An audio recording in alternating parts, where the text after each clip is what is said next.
You probably know social media news feeds aren't organized in chronological order. Instead, each platform has its own algorithm for how it ranks and displays content. Algorithms take into account usage analytics, personal relevance, timeliness, and more.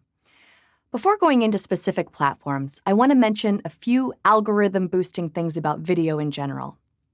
First, it's almost always better to post native video instead of embedded video links. Each platform wants users to spend as much time as possible on its own site, so you're generally rewarded for using native video over embedded YouTube links, for example. And the bonus is that you'll get access to better integrated performance analytics related to the specific social media platform. Also, it's important to accompany meaningful text along with your video, so make your headlines and captions count. Your audience needs a reason to stop scrolling and watch your video, and reading a caption that provides context is often a great way to accomplish this. Also, algorithms often prioritize videos with more available metadata, and specific text is a great way to provide that. Now let's dive deeper into two social media platforms, Facebook and LinkedIn.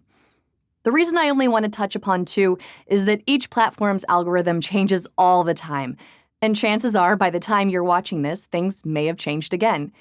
So just check the most recent algorithm reports and engineering blogs to get a hint of what gets priority. First up, Facebook. Its algorithm is sophisticated, and nobody except Facebook truly understands everything that goes into it.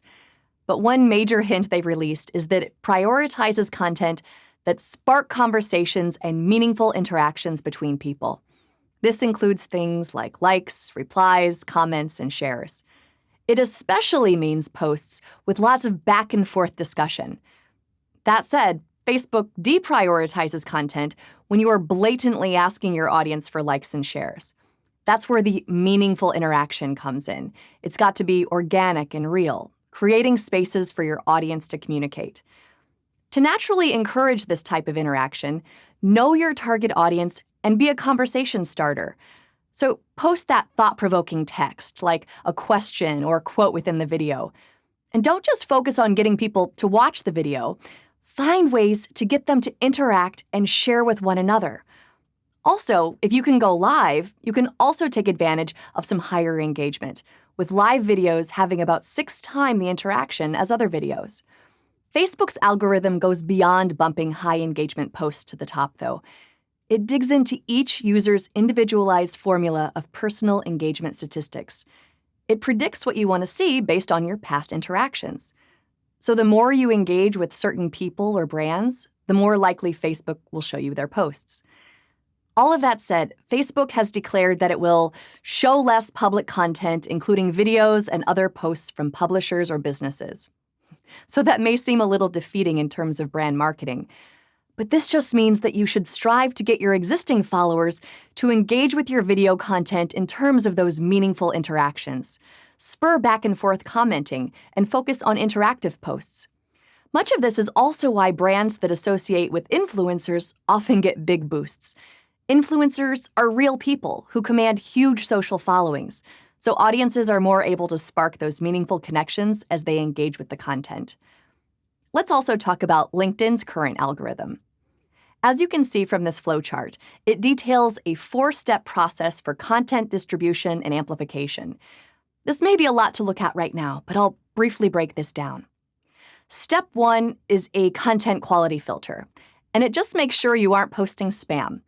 If it's spam or low-quality content, it gets shut down in this filter. If not, it moves on to Step 2.